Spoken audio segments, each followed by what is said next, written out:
My cousin Makoto sent a photo to the family chat, a provocative image of a glamorous celebrity. His caption read, "Introducing my girlfriend, Willow." That evening, the family chat was buzzing. Grandpa chimed in, "That's my grandson for you." Grandma replied, "Makoto, you've made us proud, bringing a celebrity into the family." My aunt added, "Some people here are probably green with envy." I was scrolling through this on my phone, lying on the hotel bed, when suddenly a slender, porcelain white hand wrapped around my waist. Willow gazed at me tenderly and asked, "Are you taking me home to meet your parents for New Year's this year?"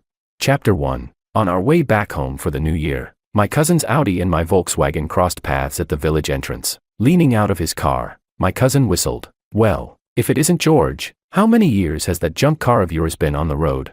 This cheap car guzzles fuel and drives horribly, a total waste of money," he mocked. "Not like my Audi, barely 50 grand. It's all about showing up in style." A group of locals who had been chatting nearby quickly gathered around to watch the scene. Among them were my grandparents, aunt, uncle, and my parents. One of our relatives, practically glowing with admiration, praised him. "Makoto, you're living the life, driving such a nice car." Another relative chimed in, "Exactly, this guy's been sharp since he was a kid. Not like my son, who couldn't dream of driving something like that." Everyone joined in, cheering my cousin on. While he basked in the attention, my aunt and uncle wore proud smiles, practically glowing. Grandpa cast a look my way, muttering irritably, "Too bad our family only prospered in one branch." Grandma sighed, "Oh, to think they grew up in the same household, yet the difference is so big." My aunt and uncle beamed even more, casting smug looks at my parents, who hung their heads, looking ashamed and awkward. Right then, my cousin attempted to smooth things over. "Grandpa,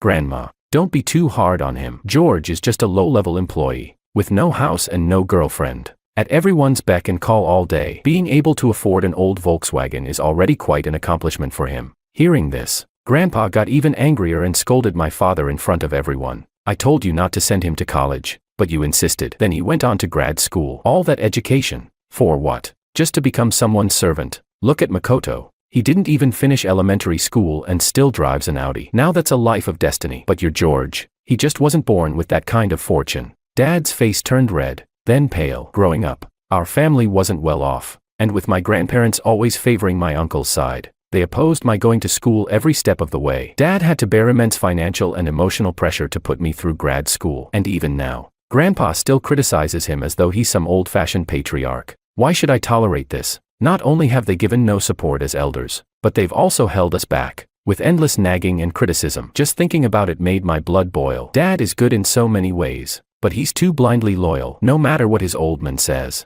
he always nods, never questioning right from wrong. No wonder my uncle's family always acts superior. Right then, my cousin interjected, "George, mind moving your car? I've got a few high-profile events to get to, and I'm running short on time." He raised his wrist dramatically, the oversized watch face gleaming in the sunlight. I replied with a casual tone, "Cousin, your car is pretty valuable. Better not scratch it." He waved dismissively. "It's just a car. Even if it were totaled, I wouldn't blink an eye. Cars are like women, they're meant to be replaced every few months." The crowd murmured with astonishment. Makoto, who'd been showing off since he was a kid, had truly mastered his act. I rolled down my window and said, "Good to know. I thought I saw a scratch on the back of your car and was going to mention it." "What? Where?" My cousin's cool demeanor vanished, and he scrambled out of the car, pacing from front to back, inspecting every inch. He hunched over, like a dried-up shrimp, his eyes glued to the car, mumbling, "There's nothing." "Where is it?" "I don't see it." Feigning regret, I said, "Oh,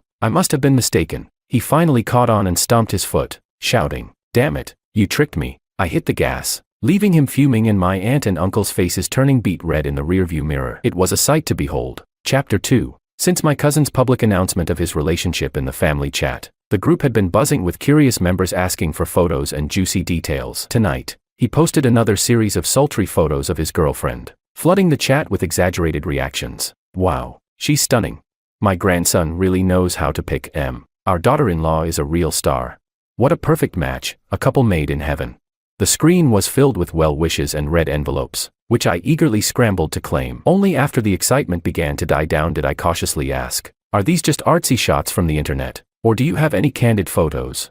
As soon as I sent the message, the chat fell completely silent. After a long pause, my cousin replied, his tone dripping with sarcasm, "It's normal for some people to be jealous, especially those who've been single for so long they drool over a sewer rat." Know your place. Don't get ideas above your station. There's no chance a toad like you could get a swan. The words were venomous. It seemed my cousin had some long-standing resentment toward me, perhaps because of our encounter earlier, or because I hadn't fawned over him like everyone else. Either way, his message was meant as an attack, and I wasn't about to take it lying down. Just as I was ready to clap back, I found myself muted by the admin. Really? So that's how we're playing it? Grandpa technically held the admin title, but he barely understood how to use a smartphone. It was clearly my cousin's handiwork. Pathetic. Using my dad's account, I wrote in the group, "Makoto, be sure to bring her to the family dinner on New Year's Eve. We'd all love to meet her in person. Your uncle's red envelope is already prepared." Then, I turned the message into a red envelope, scattering 50 copies in the chat so that everyone would see it. The screen filled with a rain of red envelopes. My cousin had no choice but to respond, albeit begrudgingly. "Fine, she'll be there. Some people are going to end up with egg on their face." Such big talk. I hadn't even lifted a finger, and I could already imagine the embarrassment on his face when his bluff was called. "I really wish I could wake you up with a splash of pee, only if it's yellow enough." Chapter 3. The next day, I went shopping with my mom at a newly opened department store in the city. By coincidence, we ran into my cousin and aunt right at the entrance. My cousin was decked out in a sharp suit, his hair slicked back in a greasy pompadour. Spotting us, he swaggered over with an air of superiority. "This isn't a place you can afford. The wholesale market in the old part of town is more your style," he scoffed. Feigning indignation, my aunt chimed in. Now, Makoto, why can't country folk get a glimpse of the city? Just looking doesn't cost a thing." Mom looked embarrassed, shifting on her feet, unsure whether to leave or stay. With a smirk, I asked, "So, what are you planning to buy today, Auntie? It'd be great if you could give us humble country folk a tour of the finer things." She lifted her chin with a haughty smile. "My son's getting me a Chanel bag. It's a luxury brand from abroad, one some people could never afford in a lifetime," I replied. "All the more reason for us to see it." With that, I took my mom's arm, and we followed my cousin and aunt into the store. The Chanel boutique dominated the center of the floor, its massive logo displayed prominently. The store was lavishly decorated for the holiday, exuding luxury. Seeing the line stretching out the door, my mom tugged at my sleeve, whispering, "Maybe we should just go. It's too much." A security guard approached, annoyed. "Are you lining up or what? Don't block the entrance." My cousin sneered. "Know your place. Not everyone's got the right to just walk in here." Mom's face flushed with embarrassment, and she tried to turn away. At that moment, a sales associate in a tight, body-hugging dress and flawless makeup emerged from the store. She lit up when she saw me and greeted me warmly. "Mr. Wong, what a surprise. You should have told us you were coming so we could have prepared for you." I nudged my mom forward and said, "Just out shopping with my mom. Could you help her pick something nice?" The associate eagerly ushered my mom in, saying, "Please, come in. Feel free to try anything you like." My cousin was so stunned his jaw practically hit the floor, and he instinctively followed us inside. The associate raised her hand, stopping him. "Sir, please join the line in the back." Outraged, he pointed at me and asked, "Why doesn't he have to wait?" The associate replied, completely composed, "Mr. Wong is one of our esteemed VIP clients, so he's entitled to our highest level of service." My cousin scoffed. "Him? A VIP? Impossible, he's just a broke nobody." Ignoring his protests, the associate escorted my mom to the spacious VIP lounge. Meanwhile, my cousin's face turned as black as coal. Chapter 4. I sipped the afternoon tea provided by the staff, watching as Mom tried on clothes. The sales associate brought out the latest seasonal styles. At first, Mom felt a little self-conscious, but gradually, she began to relax and enjoy herself. After trying on clothes, she moved on to shoes, with the associate kneeling to explain the details of each shoe's material and design. My aunt's glare at Mom was practically venomous. Half an hour later, I took out a black card and signaled the associate to ring up the purchase. As we exited the VIP room, we spotted my cousin and aunt, who were still in the crowded section, browsing the bags. Folding my arms, I approached them and asked, "Still haven't found one you like?" My aunt turned and, seeing Mom holding several branded bags, her expression changed instantly. The associate picked up a black and gold Chanel CF bag from the display and held it up for my aunt, saying, "Ma'am, this one would look perfect on you. Consider it." My aunt glanced at my cousin with anticipation. My cousin checked the price tag and, looking embarrassed, stammered, It's way too dull for you." The associate recommended a few other trendy colors, but he dismissed each one. Eventually, he settled on a tiny round clutch and, in an overconfident tone, told the associate, "This one will do. Wrap it up." I couldn't help blurting out, "Isn't this one also black?" The crowd around us fell silent. My cousin shot me a murderous look. I pointed to the price tag, saying, "But there's a difference. This one's $1,000. That one's $10,000. Everyone turned to look at my cousin, whose expression looked like he wanted to devour me. Unfazed, I continued, actually, could you wrap that black and gold CF bag up? My mom would look great with it. The associate eagerly agreed, throwing a not-so-subtle glance in my cousin's direction. My cousin glared at me, his eyes nearly popping out of his head. I took Mom's arm, and we left Chanel laden with bags. Mom looked pleased but also a bit worried. She asked, "Son, these things aren't cheap, you must have spent quite a bit, right?" I replied casually, "Not really." It wasn't bravado. After graduation, I threw myself into venture capital. With sharp instincts and the help of some mentors, I rose quickly and now held assets worth millions. But to my family back home, I was just an average worker, a guy who rented a modest apartment for $3,000 a month and drove a Volkswagen worth about 10 grand. The reason? If Grandpa or my uncle's family found out, they'd definitely try every trick in the book to leech off me. I wasn't worried about refusing them. But Dad, loyal to a fault, would never stand up to Grandpa's favoritism, no matter how blatant. If Dad asked me to yield, I honestly don't know what I'd do.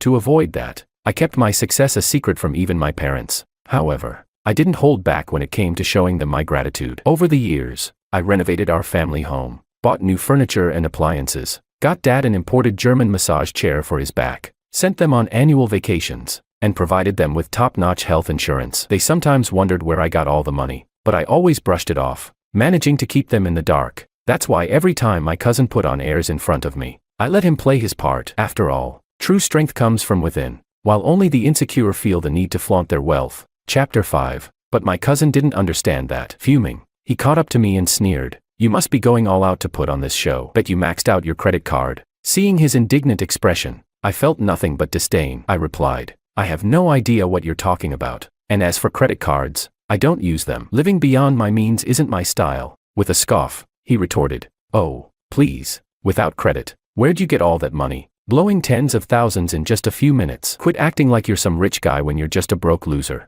Exasperated, I turned to leave, but he only got louder, playing it cool.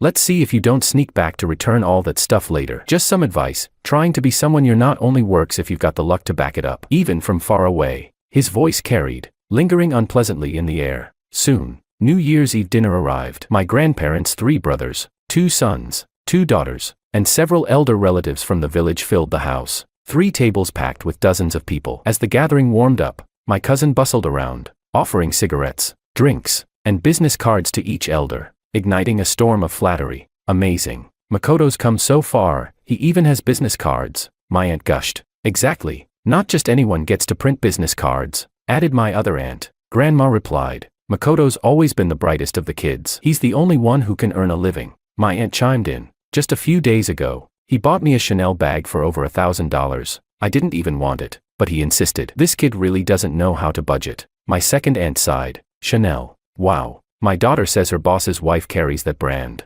Makoto is such a filial son," added another relative. Looking at the business card in my hand, I noticed it read, 3 Cows Influencer Company, renowned live streamer. 3 Cows. Why did that name sound so familiar? I texted my assistant to check up on the company. My assistant replied, "Mr. Wong, it seems you've forgotten your own investments. You funded 3 Cows last year. You're the company's biggest shareholder." "Oh, that's right." I vaguely recalled something about it. I sent him a photo of my cousin's business card. My assistant confirmed that he'd been hired in a recent batch of young streamers. Curious, I asked how he was doing. My assistant replied with a laughing emoji and said, "This guy's all show with no substance. He loves putting on a performance during his streams, but his audience is dwindling fast, and his sales figures are atrocious. The company's planning to let him go after the new year." Then, after a pause, he asked, "Mr. Wong, is this relative of yours? Should I let his supervisor know?" "No need," I replied. "Business is business." "Got it," he responded. I turned off my phone and looked up, only to meet my second aunt's curious gaze. Chapter 6. My second aunt glanced at me, looking a bit suspicious. She asked, "George, everyone's chatting, but why are you still working?"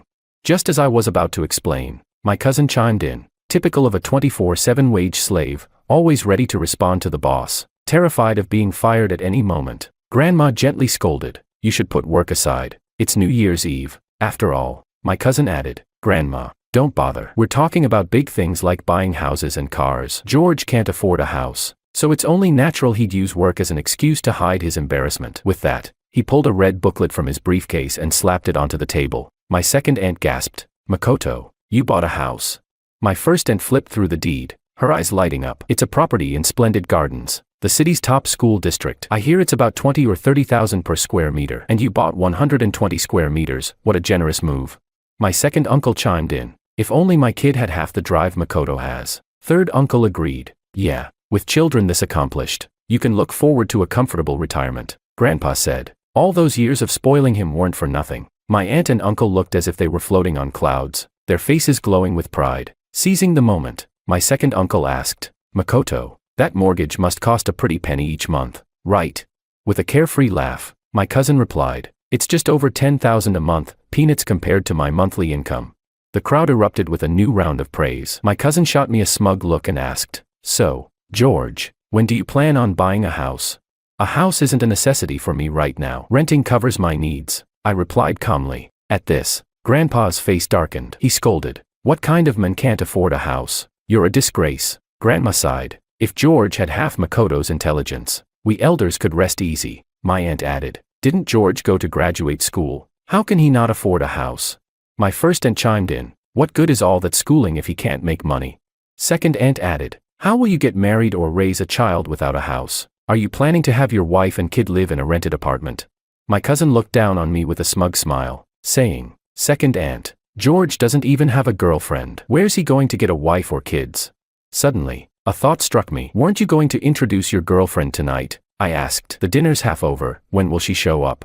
Chapter 7. My cousin was caught off guard, stammering, what's the rush? She might have been held up with something. Then give her a call and check on her. You wouldn't want anything to happen to her on the way, I said, hesitantly. My cousin pulled out his phone and dialed. Everyone watched him intently, eagerly imagining a glamorous entrance from the celebrity girlfriend. Hello, his tone was cautious. From the other end, a cold voice responded briefly, and then the call abruptly ended. My cousin put his phone away and explained. She had a last-minute brand event and couldn't make it. Grandpa, visibly displeased, grumbled. Just canceling like that, doesn't she care about us elders? My second aunt soothed. Well, she's a big star. A bit of attitude is understandable. Grandpa added. Sure, she's a star, but our Makoto is a renowned influencer. The nerve of her. She's not even officially part of the family yet, and already she's acting high and mighty. What's going to happen once they're married? Others joined in, trying to calm Grandpa down, while my cousin sat in silence, his head lowered. Just then, a lively voice echoed from the entrance. Hey, everyone, I'm here. Everyone turned toward the door. There, standing gracefully, was none other than Willow herself, the nationally adored actress. She was radiant, with perfectly applied makeup and an elegant long cashmere coat. The entire room let out a collective gasp. A few younger relatives, already giddy, pulled out their phones to snap photos. The atmosphere transformed from tense to electrifying. People murmured excitedly, she's so fair, she practically glows. Makoto's hit the jackpot. I can't believe my niece-in-law is a celebrity. I'm posting this on social media right now. She's even prettier in person, her looks are unreal. Relatives scrambled to offer congratulations to my aunt and uncle, who were so pleased they could barely keep their eyes open. Meanwhile, my cousin's face looked like he'd just swallowed something bitter. My second aunt nudged him, whispering, well, what are you waiting for? Go welcome her. In a daze, my cousin slowly approached the door. Willow, what are you doing here? Willow looked at him, her expression bewildered, and delivered a line that left everyone stunned. Who are you? For a moment, all eyes were on my cousin. Someone murmured, wait, isn't she supposed to be his girlfriend? Why does it seem like she doesn't know him at all? My cousin heard it too, his face so flushed with embarrassment that he could barely lift his head. But, struggling to save face, he stammered, you forgot, we met before, you came to my live stream to support me. Willow, seemingly uninterested, continued scanning the room until her eyes landed on me. Instantly, she broke into a radiant smile, cutting my cousin off mid-sentence as she threw herself into my arms. Chapter 8. This move left my relatives utterly stunned, especially my cousin, who looked at me with both jealousy and hatred. I gently pushed Willow back, frowning. Didn't I tell you not to come? She looked up at me, her voice soft. I missed you. Don't be mad. I shook my head, saying, do you realize the consequences of this? She replied, I know, but I don't care. I love you, and I'm willing to give up my career for a family with you. Her voice was so sincere and open that it struck a chord deep within me. Willow and I had met when we were both struggling nobodies. Back then, I was a fresh graduate scraping by, while she was a small-time actress hustling from one gig to the next. We supported each other through thick and thin. Later, I found success in business first, and wanting to help her reach her dreams, I'd suggested starting a talent agency for her. but she refused. She wanted to succeed on her own, one careful step at a time, and she did. Her hard work and talent propelled her to stardom, making her one of the industry's rising stars. She wanted to make our relationship public, to marry and start a family, but I discouraged her. I knew the impact marriage would have on a woman in her position. She had worked too hard to give it all up, but I underestimated her love for me. She truly was ready to give it all up. I pulled her into a tight embrace, both of us oblivious to the stares around us. My middle school-aged niece whispered tearfully, "Oh my gosh, this is just like a romance drama." Her younger brother sighed wistfully, "I wish I were the main character." Chapter 9. After a brief silence, I released Willow and led her over to introduce her to my parents. Mom was so nervous she didn't know what to do. Glancing from Dad to me, completely at a loss, Willow stepped forward on her own and hugged her, bringing tears to Mom's eyes. She turned to scold me, "You little rascal, dating such a wonderful girl, and you didn't say a word, making us worry about you for nothing." Both of my aunts quickly joined in with praise. "See, George is the one with real potential, quietly handling everything on his own." Exactly. It takes someone special to marry a superstar. George clearly has what it takes.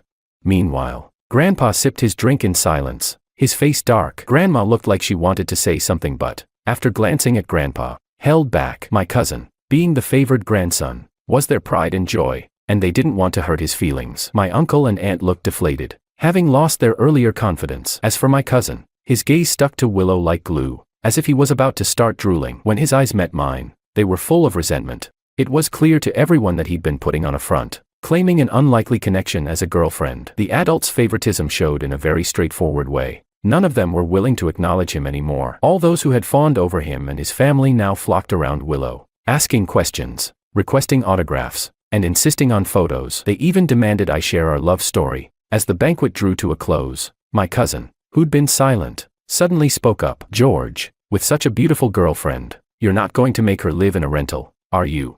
I met his challenging gaze and replied calmly, "Don't worry, whatever other girls have, my girlfriend won't be lacking." He sneered, "Oh, please, with your salary, you dare say that? In our family, no real man would let a woman support him. Don't go ruining the family name by mooching off her." Seeing his rudeness escalating, a suited businessman walked past the hotel lobby just then. Catching my cousin's eye, he called out, "Mr. Han, what a surprise. Didn't expect to see you here." My cousin practically ran over, voice breaking with excitement as he greeted him. Mr. Han gave a polite nod, exchanged a few words, and was about to leave, but my cousin didn't want to let him slip away so easily. Practically dragging him over, he insisted, "Mr. Han, please, just a moment. My family greatly admires you, and we hope to rely on your support in the future." Mr. Han reluctantly took the offered glass, exchanged a few more formalities, but suddenly noticed me in the corner of the room. Setting down his glass, he walked over. Chapter 10. To be honest, I didn't recognize him. So when he shook my hand, stammering with gratitude, I felt distinctly uncomfortable. "Mr. Wang, what a privilege to meet you here," he said. I managed to pull my hand free and asked, "And you are?" He blinked, then forced a smile and explained, "I'm David Han, from Three Cows Company. Earlier this year, I had the honor of hosting you during your visit. I imagine, with your busy schedule, you wouldn't remember me." I nodded. "I don't have much of an impression." My cousin looked utterly confused. He pulled David aside and sneered, "Mr. Han, you must be mistaken. He's just a lowly employee." "What, Mr. Wang?" David cut him off impatiently. "Are you suggesting my eyesight isn't as good as yours?" My cousin faltered, trying to backtrack. "No, that's not what I meant. You misunderstand," David replied. "Well, let me clarify. Mr. Wang here is a top-tier investment mogul and the largest shareholder of our company. In other words, he's both your boss and mine, so I suggest you watch your tone." "What?" My cousin looked from me to David, his face defeated. All this time, he'd looked down on me, taking every opportunity to insult me and put me down. Who would have thought that one day, not only would I have a girlfriend he could only dream of, but I'd also be his boss's boss? I gave him a faint smile, savoring the moment. From then on, things were simple. David's unintended revelation of my true identity turned everything around. I had wealth, status, and a celebrity girlfriend, practically a walking success story. Relatives rushed over to cozy up to me, pouring out compliments and asking how I'd been. Even my parents became objects of admiration. No matter how much Grandpa and Grandma disapproved of our family, they wouldn't turn down the prospect of wealth. My cousin restrained his resentment, now showering me with flattery. Being well aware of the stakes, he understood how the dynamics had changed. Even my uncle and aunt, who had never gotten along with my parents, now turned around to congratulate them, praising their blessed and capable son. Money, as they say, can indeed transform things. Looking at how my family had been treated in the past, I couldn't help but feel a pang of irony. Perhaps, in this world, poverty really is the root of all shame. Chapter 11. After the holiday, the younger family members began returning to the city for work. I lingered a bit longer to discuss wedding plans with my parents, but only a couple of days after my cousin left in his Audi, he drove back in a hurry. He rushed into our house and immediately dropped to his knees. "George, please talk to my supervisor. Tell him not to fire me. I just paid the down payment for my house. If I lose my job, how will I keep up with the mortgage?" I shook my head. "I'm just an investor. I don't get involved in daily operations. Talking to me won't help." He insisted. "Come on, you're the big boss. Whether someone stays or goes is up to you, isn't it?" Unable to reason with him, I turned to go to my room, but he clung to my clothes, sobbing. "George, please don't hold a grudge over the past. I treated you like a brother, that's why I teased you. Don't be so petty. Okay, we're family. If you won't help me, who will?" I asked him to get up, but he only clung to me more firmly. "If you don't help me, I'll stay here on my knees until I die." "Then go ahead," I replied, leaving him there as I went to play online games with my friends. Faint wails echoed from outside, but when I went out half an hour later for water, he was nowhere in sight. I knew, though, that with his family's persistence, this was far from over. Sure enough, that evening, my grandparents, uncle, and aunt came over. They filled our living room, encircling me. Grandpa aimed his words at Dad, saying, "This is the son you've raised, one who doesn't understand loyalty or family obligations. He'd rather help outsiders than his own flesh and blood." Grandma took a more sentimental approach. "You're his uncle. You've watched him grow up. If you don't help him, who will? All it would take is a word from you. Can you really stand by and watch him struggle?" My aunt hugged my mom, sniffing. "Our Makoto is a good kid, just too honest. He must have unknowingly offended someone at work, or he wouldn't be let go like this." After everyone had spoken, both my parents looked at me expectantly, waiting for me to make a decision. I showed them my earlier conversation with my assistant. It clearly stated, "This guy is all talk, constantly putting on a show during his streams. His fan base is shrinking fast, and his sales numbers are terrible. The company plans to cut him after the new year." Parents often see their children through a rose-tinted lens. My aunt, who had just praised her son's honesty, fell silent after reading it. I thought they'd finally let the matter go, but a parent's love knows no limits. Grandpa and Grandma were as biased as ever, so when they couldn't sway me, they set to work on my dad. He droned on about filial piety and family honor, making me yawn. "Dad, I'm going to bed," I said, leaving Grandpa fuming, his face red with indignation. The next morning, Dad, looking worried, pleaded with me. "Son, if it's not too much trouble, why don't you help your cousin out?" Chapter 12. I knew Dad's dutiful heart had been stirred up by Grandpa again, so I firmly said, "Dad, leaving aside how this would violate company policy, even if it were entirely permissible, are we obligated to help them? Think about all the times Uncle's family has treated us badly. Every challenge we've faced, they've either turned a blind eye or actively made it worse. Have they ever shown us kindness? If they weren't desperate now, would you hear a single good word from them?" My words seemed to strike a chord with Dad, who fell silent, deep in thought. I trusted him to be rational and hoped he wouldn't let family ties hold him hostage yet again. But Grandpa and the rest weren't about to give up. They came over every few days, attempting to wear him down. Realizing that their persistence would drive Dad to the brink, I took matters into my own hands. I booked tickets to Sanya and, right after the Lantern Festival, whisked my parents off to Hainan for a holiday. A few days later, Uncle called, asking why no one was home. I casually replied, "We're here in Sanya, enjoying the beach." He practically ground his back teeth to dust. Over a month went by without incident until one day, Dad got a call from Grandma. She claimed that Grandpa had suffered a stroke and was in the hospital. Dad panicked, packing his things to rush home. I tried to stop him, reminding him how fine Grandpa had been before we left, showing no signs of illness. But Dad insisted, "Your grandma told me herself. Why would she lie about something so serious?" Knowing it was useless to argue, Mom and I accompanied Dad back to our hometown. But as soon as we entered the house, Dad froze in disbelief. There was Grandpa, sitting comfortably in the living room, smoking a cigarette. Sitting with him were my cousin and his parents. "Dad, you're all right?" Dad asked in shock. Grandpa shot him a sideways glance, blowing out a puff of smoke. "What, you wanted me to be sick? Are you only happy if I'm on my deathbed?" "Dad, how can you say that? I'd never wish harm on you," Dad replied. Grandpa snorted. "Everyone else has been worrying themselves sick over here, and you're off on a beach vacation. You've sure learned how to live it up." Dad started to explain, but Grandpa motioned to my cousin, who pulled a set of documents from a drawer and slapped them onto the table in front of Dad. Dad glanced at them and asked, "What is this?" Grandpa replied, A property transfer agreement. Once George signs this, you can stop worrying about Makoto's job. As Dad stared in disbelief, my cousin smirked and clarified, I did some digging. George has assets in the billions. As his older cousin, taking $5 million off his hands isn't asking too much. Finally, the meaning of it all sank in. Dad looked at my cousin's smug face and tore the papers into shreds, shouting, Are you insane? My son's hard-earned money is his own. Not a single penny of it is yours. With that, Dad turned to leave. At this, Grandpa roared, slamming a hand on the table so hard that dust fell from the shelves. You ingrate. If you don't sign those papers today, don't consider yourself my son. Dad responded with a cold laugh, his voice steady and resolute. This will be the last time I ever call you Dad. You were never a good father, and you're certainly not fit to be one. He paused at the door, looking back once more. I expected to feel sad, but I only feel a sense of relief. Isn't that interesting? There's no pain worse than realizing you're unwanted by your parents. But looking back, I realize you've never really cared. We should have severed ties a long time ago. Chapter 13. While we were in Sanya, I'd secretly bought a seaside villa for my parents. I'd planned to tell them about it sooner, but I was worried Dad would be too attached to the past to make the move. Now, with Dad having taken the step to break free, it seemed the right time. I handed them the keys to their new home. On the day we left town, my second uncle came over to convince Dad, saying, The old man's just waiting for you to apologize. Just say you're sorry and move on. Dad chuckled and replied, And why don't you tell him to apologize to me? Not that it matters. I won't be coming back. It's often said that parents and children spend their lives waiting for each other to apologize. But I felt Dad had moved beyond needing that.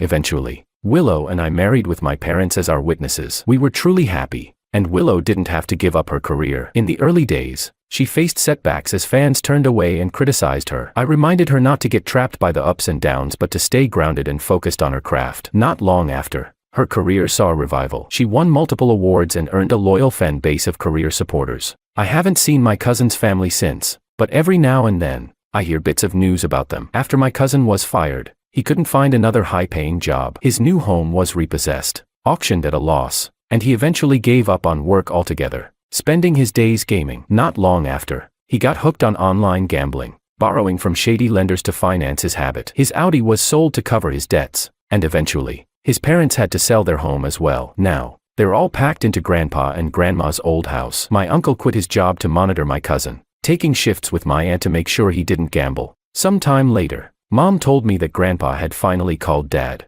hoping they could reconcile. Dad, however, turned him down. He had let go of the past, though he still sent monthly support payments to Grandpa and Grandma, just enough to meet the legal minimum. Now, that's the only connection they have left. To prove that she didn't like me, Willow is carrying the bag I gave her on her back and wore the necklace I'd given her, publicly lashing out at me, insisting I had no right to even think about her that way. She even scolded her parents when they told her to stop being unreasonable. Later, as I came home for the new year sporting a busted lip, she mocked me, saying, Did you get bitten by a dog again? Under all those watching eyes, I answered, word by word, No, it was my girlfriend who kissed me. Her face went dark in an instant. Chapter 1. On the last day my mother had ordered me home early for the new year, I managed to arrive late in the evening. Walking through the door, I saw Willow and her parents waiting in the living room. She glanced at me with narrowed almond-shaped eyes, a touch of contempt in her gaze. George, she said, did a dog bite you again?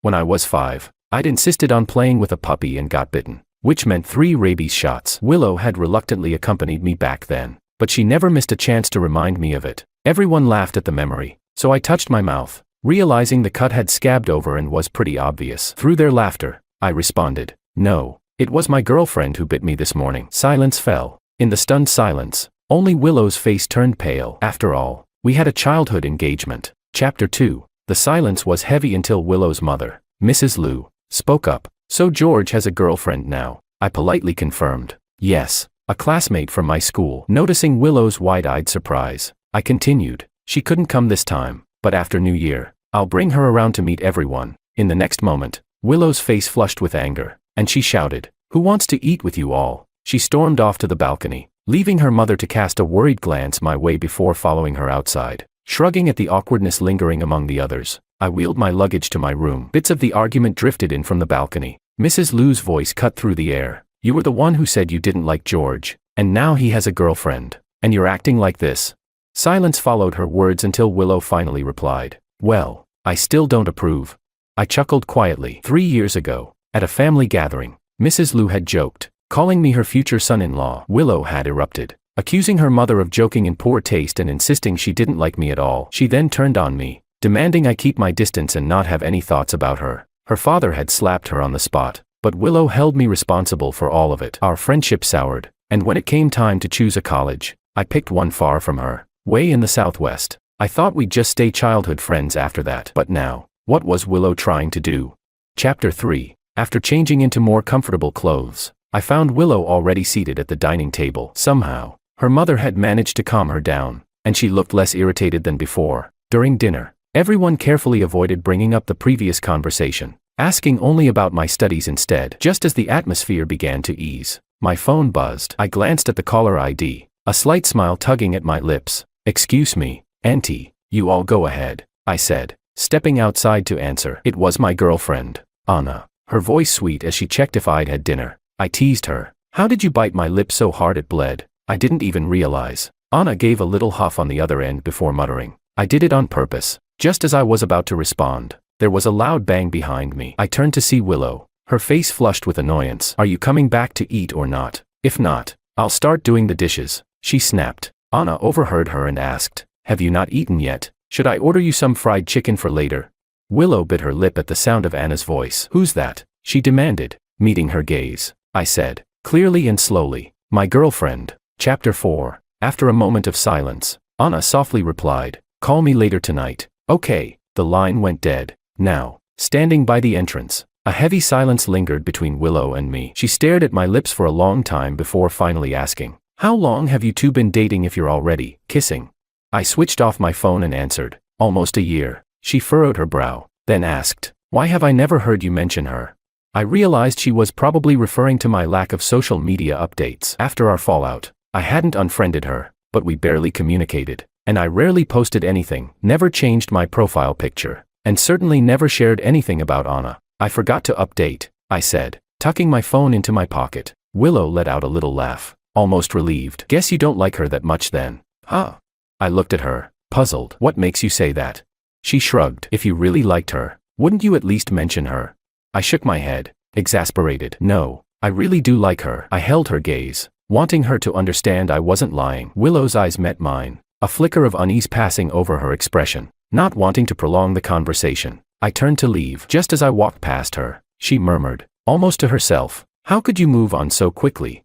Chapter 5. 3 years ago, after Willow humiliated me in front of her parents, I was genuinely upset, but only for a while. Growing up, we had been close friends, practically inseparable. She even sent me mixed signals from time to time. In high school, reading romance novels became popular, and people around us often joked about us being a classic, childhood sweethearts couple. Willow never once turned down any of my friendly gestures. On the contrary, she even asked me for Valentine's Day gifts. I thought she liked me too, but that night at the gathering, she embarrassed me right in front of our families. The next day, my deskmate told me Willow had started dating Makoto, the class heartthrob who had openly admired her for years. At the graduation party, Makoto had confessed to her in front of everyone, teachers included. Although she hadn't responded then, the very day after she humiliated me, they got together. I opened WeChat, and there it was, a post from Makoto, declaring their relationship. In the picture, he and Willow were leaning close, looking cozy. My close friends, who knew of my long-standing, rumored romance with Willow, started texting me, asking what was going on. Thankfully, I'd never been one to post much on social media. Otherwise, I'd have had to explain myself to everyone. With a calm smile, I put my phone down and resolved to cut Willow out of my life. I didn't have much time to dwell on any bitterness. I'd once promised Willow that we'd both stay by the coast, but I broke that promise. When it was time to choose a college, I picked one in the Southwest. That summer, encouraged by my parents, I got my driver's license, learned to swim, and even traveled to several cities. With a packed schedule, any unnecessary emotions simply got pushed aside. My mom mentioned that Mr. Liu had brought Willow over to our house a few times, but I was either away on a trip or in class. It wasn't until right before the semester started, while helping my mom pack, that I saw Willow again. Mr. Liu looked at me and remarked, "You've tanned." I nodded, explaining I'd been to a lot of places. Willow said nothing, just glanced at me now and then. In a rare moment of silence, she cast me a long look before leaving. That night, just before bed, I scrolled through my feed and saw a post from Makoto. It read, "Sometimes, a childhood friend can't beat fate. What you can't have will always feel out of reach." Someone had asked him in the comments, "What happened?" Makoto's reply was simple, we broke up. Only then did I understand why Willow had looked so down earlier. She and Makoto had broken up. Still, Makoto's words, about childhood friends losing out to fate, left me confused. As far as I knew, Willow didn't have any other childhood friends besides me. In the past, I might have gone to Willow to clear things up, but over the summer, I'd come to realize that Willow and I would, at most, remain just friends. I wouldn't let her affect me anymore. On the day I left for school, I powered off my phone before boarding, missing Willow's last message to me. Why did you choose C University? Chapter 6. College life was busy. I took on a second major, filling my schedule even on weekends. It wasn't until Willow messaged me one day that I realized I hadn't thought about her in a long time. She was asking me to buy something on Pinduoduo for her. Sorry, I don't have the app installed, I replied. After a long pause, she finally responded with a simple, it's fine. I wasn't in the mood for small talk, so I put my phone down and continued with my homework. When the library closed, I noticed she'd sent another message 5 hours earlier. When does your summer break start? I didn't reply. When my mind drifted back to the present, Willow's question replayed in my head, wondering how I could move on so quickly. A strange thought crossed my mind, but I brushed it off quickly. I don't understand what you mean, I said, heading back to my room. Chapter 7. On the day I returned to campus, Anna was there to meet me at the station. The moment she saw me, she clung to my arm and said, you must be tired. Let's go eat something nice. As we walked, Anna's face seemed a little off. I asked her what was wrong. After a moment of hesitation, she said, about the other day, when I bit your lip.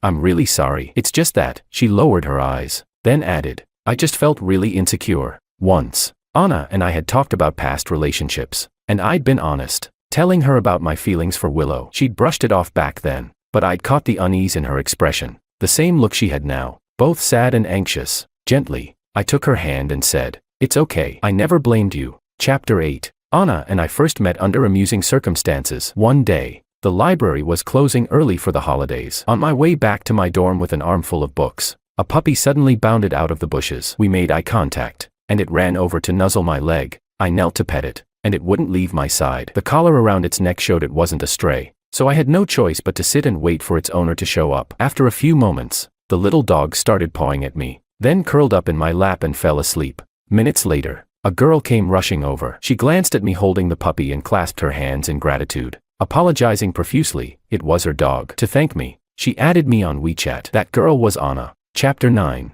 Anna was a freshman, a year behind me. When we first met, she often showed up at the library, bringing me lunch under the guise of thanking me or asking me for help with general education courses. Slowly, she became a natural part of my life, and even my friends couldn't stop praising her. Soon enough, I grew accustomed to having her around. I was pretty sure I knew her feelings, but memories of the mess with Willow made me hesitant to take the next step. Who knew if she'd turn around and tell me I'd misread things, just like Willow once had. Then one day, Anna brought me a homemade bento. My hand slipped, and it fell to the ground. At that moment, I remembered all those mornings I'd brought breakfast for Willow, who never once thanked me. In fact, the one time I accidentally spilled a bowl of kanji, she threw a tantrum, refusing any apologies and eventually tossing the entire breakfast in front of me. So, almost instinctively, I glanced at Anna's expression. She was briefly startled but then knelt down, quietly cleaning up the spilled food with a napkin. I crouched down to help, guilt filling me. I'm so sorry for wasting your effort, I said. Anna shook her head, looking at me with a gentle smile. Everyone can be a bit clumsy sometimes. Willow had once bombarded me with so-called wisdom that said if you truly loved a girl, you should tolerate her temper, accept her bad moods. When I disagreed with her, she would call me unfit to have a girlfriend. But now, here Anna was, forgiving my mistake without a hint of anger. I asked, you're not mad? Anna looked at me, surprised by the question. Then she laughed. You didn't do it on purpose. I can make another one for you. No problem. Yes, understanding should go both ways. So should patience. Why did some people just not get that? Anna's words were like a spring breeze, melting something frozen inside me. One day, she was sitting across from me in the library, passing me a little note that read, would you be my boyfriend, please, senpai? If you turn me down, I'll cry. Her signature was a little doodle of a puppy with teary eyes. I couldn't help but laugh. At that moment, I knew I'd fully moved on. Who could possibly let a girl this adorable cry? So, I wrote back, only if you promise not to cry, girlfriend. Chapter 10. Anna wasn't the kind of girl who just took without giving back. Every holiday, we'd plan little gifts and surprises for each other. And she was never fussy. We'd always openly share ideas for presents instead of playing guessing games. She got me a full set of game skins, and I helped her plan her dream vacation for the long weekend in October. We even went on a trip to a coastal city. Anna took a perfect Polaroid shot at the beach and tucked it behind her phone case. We had an incredible time, like both a couple and close friends, enjoying 3 days and 2 nights of laughter. But on our way back, an unexpected visitor almost shattered that happiness. As we held hands, walking back to campus, my roommate called, "Hey, George, your sister came by looking for you. She's waiting downstairs." I paused. "Which sister?" "No idea, but she's gorgeous. A bunch of guys have already tried to get her number." Right as I reached the dorm, I spotted her, Willow, in the middle of a crowd. She noticed me and was about to say hello when she caught sight of Anna and me holding hands. Her eyes instantly turned red. Chapter 11. Willow offered to take Anna and me out for coffee. As we sat down, Willow asked, "And she is?" "This is my girlfriend, Anna," I replied, introducing Willow as the girl next door. Willow's face turned pale. Anna, holding her coffee, leaned closer to me with a playful smile and said to Willow, "Aren't you a sharp little auntie?" Willow bit her lip. "Little auntie." Sensing the tension, Anna announced, "I ordered some little cakes from next door. I'll go pick them up." She left the table. I rubbed my temples, watching the foam swirl in my latte. "When did you start drinking coffee?" Willow broke the silence. "Back before college, my mother would prepare tea for both of us, so I'd never needed coffee to stay awake. I started when I was prepping for finals, got too tired, so I switched to coffee. I thought you'd always stick with tea," she said, a hint of something in her tone. "Stirring my coffee," I replied. "People change." I met her gaze and asked, "What are you doing here?" She replied, her tone stiff, "As your childhood friend, I'm just here to see if your girlfriend is a good fit." The way she emphasized childhood friend had a touch of bitterness. Chapter 12. As Willow and I sat in silence, Anna returned with the cake. While unwrapping it, she casually remarked to Willow, "George and I both love the cheesecake and coffee here." She placed the cake in front of us, almost like she was showing off a prized possession. Willow glared at her, looking anything but pleased. Anna, sensing the tension, moved closer to me, resting her head on my shoulder. "Why do I feel like little auntie doesn't like me?" she whispered, loud enough for Willow to hear. Willow's expression grew even darker. I ruffled Anna's hair and reassured her, "Nothing to worry about." Under Willow's frustrated gaze, I took Anna's hand and said, "Anna and I have plans at the library, so thanks for the coffee, Willow." I placed a 50 yuan note on the table, and without another glance at Willow, I led Anna out. On the way back, Anna's unusual behavior replayed in my mind. Typically kind and polite, Anna rarely went out of her way to make someone uncomfortable. Today, though, she seemed to make Willow's mood worse with every little move. My instincts told me she'd figured out who Willow was. "Sure enough," Anna asked, "she's the childhood friend you once liked, isn't she?" I nodded. "Yes, that's her. But it's all in the past now." Anna, still clinging to my arm, said softly, "I trust you," though her worried eyes betrayed her uncertainty. Chapter 13. I thought that would be the last I'd see of Willow, but the next day, Anna's roommate called, sounding frantic. "George, get to the hospital. Anna's been hit."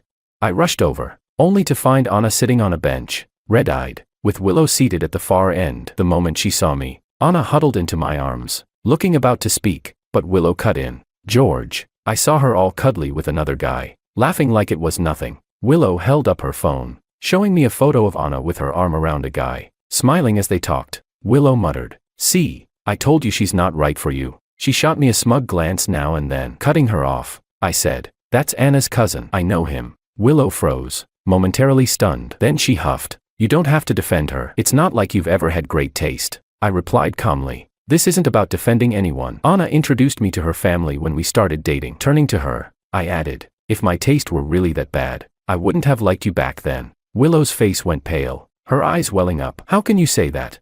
Ignoring her, I checked Anna's injuries. Her tearful face looked like a kitten whose food bowl had been taken. Without looking up, I spoke to Willow. "It's time for you to head back to campus. You're not only upsetting my girlfriend, but you're also making her feel insecure." Watching Willow's shocked expression, I added, "Please don't come back again. If you do, I'll have to speak to your father about this." Chapter 14. Willow left, looking devastated. That evening, I walked Anna to her dorm. She chatted as usual, saying she wanted to ride the Ferris wheel with me the next day since it was supposed to be clear. She said it'd be the perfect night for stargazing. But the next day at noon, my mom called, sounding concerned. Willow told me she saw Anna hugging another guy. "What's going on?"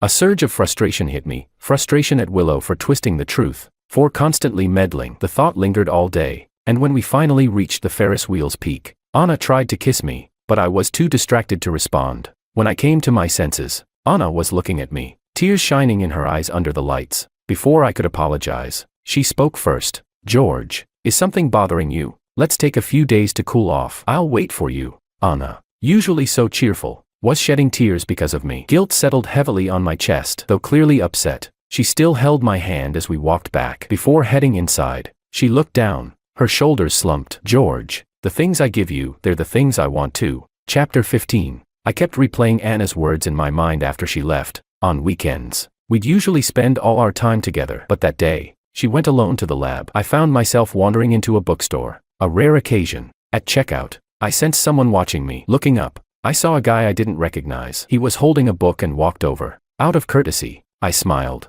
but he said, "I know you." I blinked in surprise, as I'd never seen him before. He smiled back. From Anna's social media, pointing to the counter, he added, "I used to have a thing for Anna." Chapter 16. Seeing my startled reaction, he chuckled. "Relax. It never worked out. I'm just saying I tried." Then he shared his story with me. They were classmates in high school. Anna was popular and admired for her looks and grades, a name everyone in school knew. Meanwhile, he was the classic campus heartthrob. At the time, people thought they'd make a perfect match, constantly encouraging him to confess. Caught up in the momentum, he started to like Anna and eventually confessed to her after school one day. But to his surprise, Anna turned him down with a serious response: "We shouldn't date just because people think we should. Real love is about knowing your own heart." It wasn't until he met someone he truly cared for that he understood Anna's words. He admitted, looking back, it wasn't real attraction to Anna. I was just going along with what others said. Caught up in the idea of dating someone popular, he looked over at me and continued, "Anna never shared what happened between us. She kept it private to protect my pride. I see you in her social media often, and knowing Anna, I figure you must be a good guy too."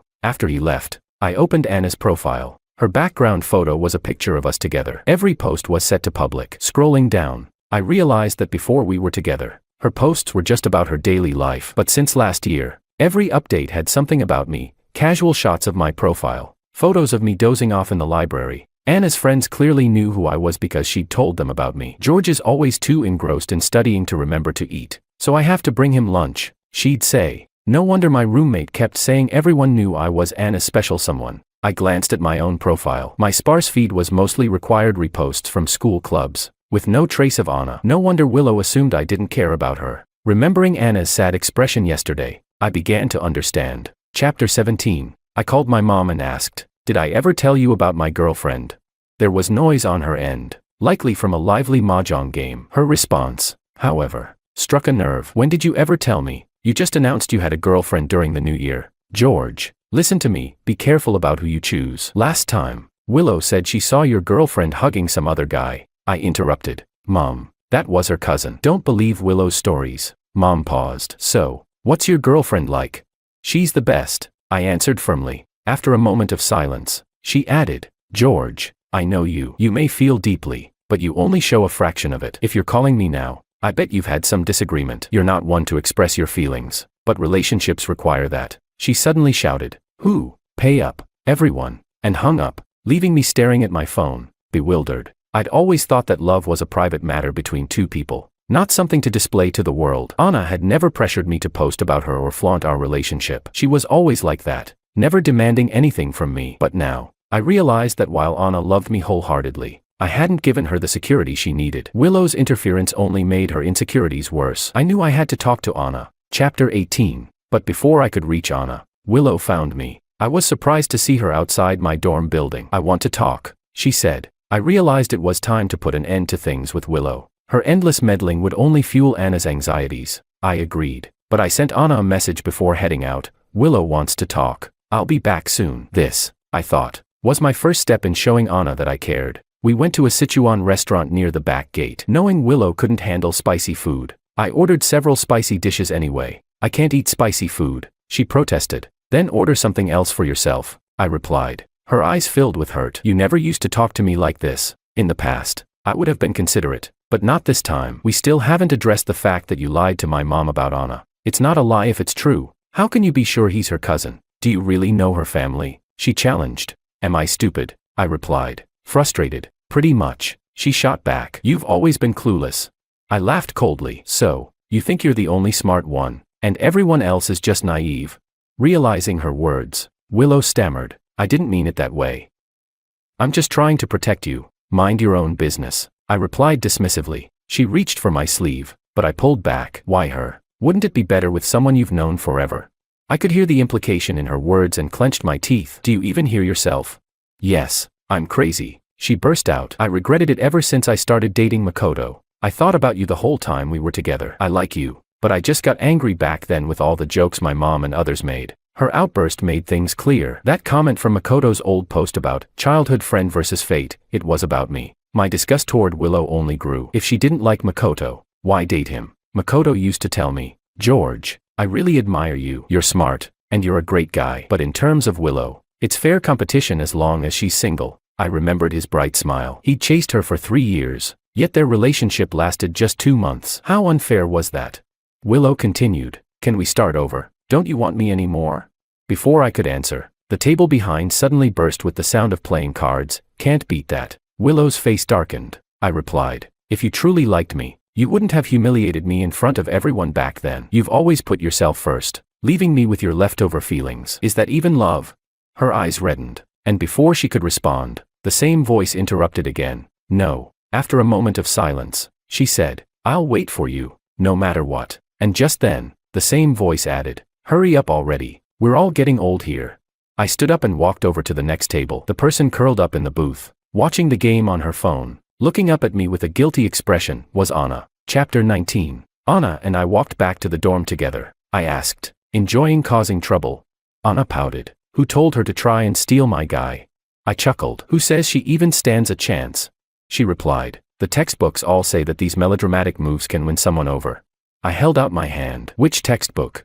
Anna's face turned red as she reluctantly handed over her phone, where an open TXT file titled Defeating the Childhood Friend, Winning the Heart of the Popular Guy was displayed. I laughed out loud. You call this a textbook? Why don't you send this to your professor? She snatched her phone back. Don't be like that. I still need some dignity with my seniors. Anna was known for her polite, distant demeanor in the lab, but with me, she was like a little puppy, wagging her tail. Only I knew how affectionate Anna could be. After a moment of silence, she whispered, I was afraid. The book said I needed to play some tricks to make you realize how much I mean to you. I was scared that if I went too far, you'd actually leave. With her head down, she added, I'm sorry. I shouldn't have eavesdropped on your conversation. I reached out to touch her face, feeling the warmth of her tears on my hand. My heart flooded with guilt. I pulled Anna into my arms and said, you don't need those tricks. I'll love you anyway. Anna froze in my embrace. Anna, I'm sorry for not showing you how much I care, I said. Chapter 20. Following Anna's example, I changed my profile's background to our photo and introduced her to everyone I knew. Everyone now knew that Anna was my beloved girlfriend. I learned from her how to express my feelings openly, no longer afraid to let the world know. Once, I needed to use Anna's phone to register for an account. She handed it over without hesitation. Moments later, a string of messages popped up, from Willow's number. Curious, I opened the chat. Willow had sent Anna over 10 photos of the two of us from years ago. Anna's response was a single photo of herself leaning into my arms. Willow's angry, hurt replies followed. As she spat insults at Anna, Anna's reply read, it's not my fault you couldn't hold on to George. You always expected him to tolerate your selfishness, as if he'd never leave you because of your history together. But Willow, no one is irreplaceable. George deserves something better. Willow went silent for a long while before replying, what do you know? I've known him since we were kids. My bond is deeper. Anna's answer was quick. If time alone is what makes love, then you should marry the earth since you've been together forever. Then, as if she'd found an opening, Anna added, goodbye, little auntie. Don't forget to bring a generous gift for our wedding. Willow responded with a bitter emoji, then blocked her. Chapter 21. I rarely posted on social media, but on graduation day, I shared. June isn't just for graduation gowns. It's for my bride too. The post included a photo of my graduation picture and our marriage certificate. Friends from high school flooded the post with likes, many commenting on how I'd always been one to make big moves. Willow was the first to like it. Moments later, her profile icon went dark. Chapter 22. Speaking of the proposal, it ended up being a bit of a funny mishap. Anna and I somehow had the same idea at the same time and pulled out rings at the amusement park where we'd first declared our love. We stared at each other's rings for a few seconds before bursting into laughter and hugging tightly. And so, we exchanged rings on the spot. Our families met for dinner afterward. Anna's mother, who's from City C and has a feisty personality, couldn't stop talking about how Anna needed someone calm and steady to balance her out. Later, back at the hotel, my mom pulled me aside. Anna is a great girl, George, you better treat her right. I chuckled. You're saying that after just one meeting? Mom replied. You can tell from her parents. Her father looks at her mother with so much love. Her mom may be a bit fiery, but she still acts playfully with her dad. That's real harmony. Kids from families like that know how to love. And I can tell she's taught you a thing or two about showing your emotions. Thinking about the times I'd been reserved with Anna, I felt a twinge of guilt. Just then, there was a knock on the door. George, I bought tons of sparklers. Come on, let's go play.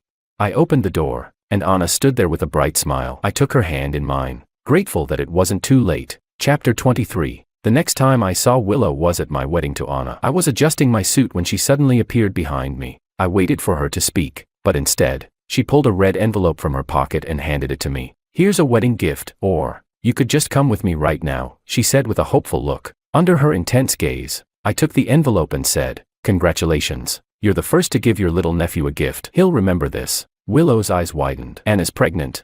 I smiled and nodded. Yes, Willow, you're going to be an aunt. She went quiet, then said, Have you thought about it? What if Anna's feelings waver in the future? Are you really ready for marriage?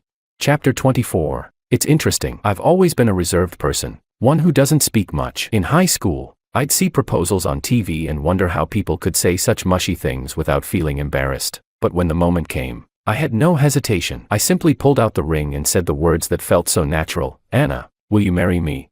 Now, as Willow questioned me, I looked her in the eyes and answered, Willow, you're mistaken. Love isn't just about being constant. It's about falling in love again and again. Every time it's Anna. Every time she meets me at the library. Every time her eyes are full of me. Every time she fills her feed with our life together, I fall for her all over again. Just the way she looks at me, that alone makes me love her more. I finally understood the courage that comes from a healthy relationship. Glancing at the bridal gown peeking from behind the door, I smiled. Every day with her is a gift from fate, and I'm willing to face any uncertainty in our future as long as I get to enjoy our present together. I may have been unlucky with Willow, unable to find harmony with her, but I'm lucky that Anna patiently taught me how to show my love. Anna finally emerged from her hiding place. Her face flushed. She reached out her hand, and I took her bouquet and placed it in Willow's hands. My goddess of fate is here. Willow, I wish you all the happiness too. As I passed her, I whispered, Learn to speak kindly in the future. Willow, behind me, she murmured, There won't be anyone else. I didn't look back.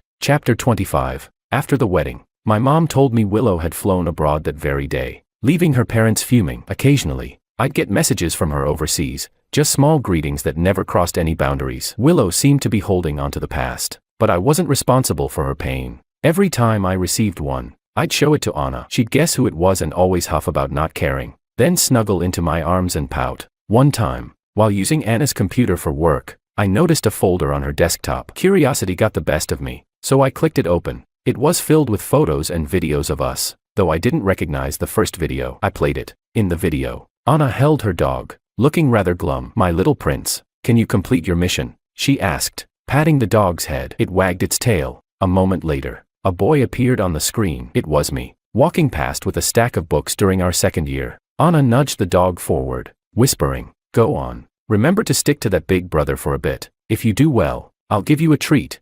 The dog hesitated, so Anna gently pushed it toward me. She murmured, Go on. If you do this, you'll have a dad someday.